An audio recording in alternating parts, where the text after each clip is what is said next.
Most information about the rules when driving in the UK can be found in the Highway Code. It can be bought from bookshops or Amazon. Downloadable versions are available online. This information is only given as a guide and is subject to changes in the law. It is your responsibility to check any updates to UK laws. You must have a licence which is valid in the UK. If you wish to learn to drive in the UK, you can apply for a provisional licence. This will only allow you to drive with someone aged over 21 who has held a full driving licence for at least 3 years. If you have a full EU driving licence, then it should be valid to drive the same classes of vehicles in the UK. If you obtained an EU driving licence, or one from another approved country, by exchanging a licence from a different country, you will need to check if you will be allowed to drive in the UK. A simple tool to check the validity of your licence is available online. The government agency which controls driving licences and other vehicle laws in the UK is the DVLA. You must have insurance to drive in the UK. If you own a vehicle, it is your responsibility to arrange the correct level of insurance. If using an employer's vehicle, then they should arrange the insurance, but do check they have done so.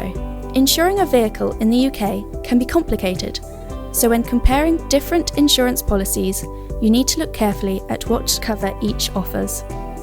There are 3 basic types of insurance. Third party, which doesn't cover any damage to your vehicle in the case of an accident. Third party fire and theft, which doesn't cover damage to your car in an accident, but does if it is stolen or catches fire. Comprehensive insurance, which covers your car if it is damaged in an accident, as well as any other vehicles, and also covers it if it is stolen or damaged for other reasons. Your insurance providers will need to know that you use your car for commuting if you drive to work, and if the vehicle is used in connection with your business, you will need business vehicle insurance. Insurance is usually arranged either online or by phone. You will need to provide information about your vehicle, yourself, and anyone else you are insuring to drive the vehicle. The questions will need to be answered honestly, as, if there is an accident, an insurance company can refuse to pay out if they have been given incorrect information. In the UK, your insurance gets cheaper if you have not had a claim over a number of years, up to a maximum of 6 or 8 years, depending on the insurance company. If you change insurer, you will need to be able to prove that you have not made a claim by providing a certificate to show the no claims bonus you have earned. If you had previous insurance with a non-UK company, then you will need to phone companies to see what discounts they will be prepared to offer and what evidence you will need to provide to them. Speed limits are displayed in miles per hour.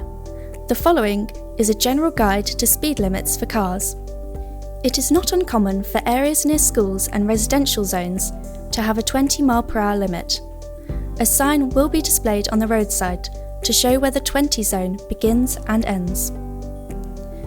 If there is no sign, they are the same as other urban areas, which are 30 mph unless otherwise indicated.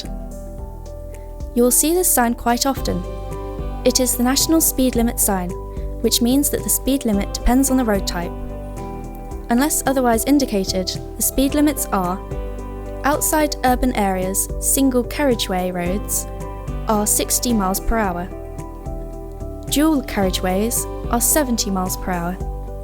Motorways are 70 mph. Some motorways now have variable speed limits. These change with traffic flow and are displayed on a gantry above the road. Where work is being carried out on the roads, sections may have reduced speed limits in place to protect the workers. This will be displayed on a sign at the start of the section. Typically, the speed limit will be reduced to 40 mph, but may vary from this depending on the road circumstances. The speed limits are not the same for vans, minibuses, buses, and trucks. You can find information on this in the Highway Code. The limits depend on the size and type of the vehicle, but generally they are lower than that for a car. You must check before you drive. It is your responsibility. Driving in the UK may be quite similar to driving in your home country. However, there are some things which you may not have encountered before driving in the UK. Firstly, In the UK, we drive on the left-hand side of the road. You need to take extra care at roundabouts and junctions to make sure you are driving correctly. Many are now controlled by lights in the same way as they are in many other parts of Europe, but we do still have some zebra crossings. These are identified by alternating black and white stripes painted on the road, usually with a flashing orange light on a pole at each side of the road. At zebra crossings, the pedestrian has right of way, and if you see someone on the pavement preparing to cross, then you must stop. In the UK, you are not allowed to use a mobile phone whilst driving. You can be fined and have penalty points added to your licence if you are caught. Should there be an accident whilst you are using a phone, you are likely to receive a heavy fine or prison sentence. If someone dies in the accident, currently you could receive a sentence of up to 14 years, and there are plans for this to be increased to life imprisonment, which is generally 20 years. Driving while under the influence of alcohol or drugs in the UK is considered a serious offence. The police are likely to ask you to take a breath test if you're involved in even a minor accident, and also if they have any other reason to suspect that you may have been drinking. The limits are 80 milligrams in 100 millilitres of blood in all of the UK except for Scotland, which has a lower limit of 50 milligrams in 100 millilitres of blood.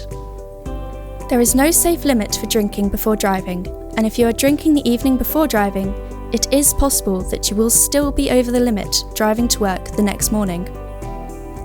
Penalties are severe. If you are over the drink driving limit when tested by the police, you are likely to receive a large fine and a driving ban. You'll find it much more expensive to get insurance once your ban is over and you want to drive again. If an accident occurs and it is deemed to be a result of your drinking or drug use, you will receive a large fine or a prison sentence. If someone dies as a result of you driving whilst impaired, then you can receive a sentence of up to 14 years, with plans for that to be raised to life, 20 years. Be aware of drugs which you may be prescribed by your doctor. Some of these may affect you, and it is illegal for you to drive if this is the case. Check the information with the tablets or ask your doctor if you are unsure. If you own a vehicle in the UK, you are responsible for ensuring that it has valid tax, is insured and has an MOT if required, and is roadworthy. If your vehicle is registered outside the UK, it must still be insured and roadworthy. If you're intending to stay longer than 6 months, or are bringing a vehicle from outside the EU into the country, then check with the DVLA website about what you need to do. It's likely that you'll be required to register the vehicle in the UK to continue to be able to use it legally,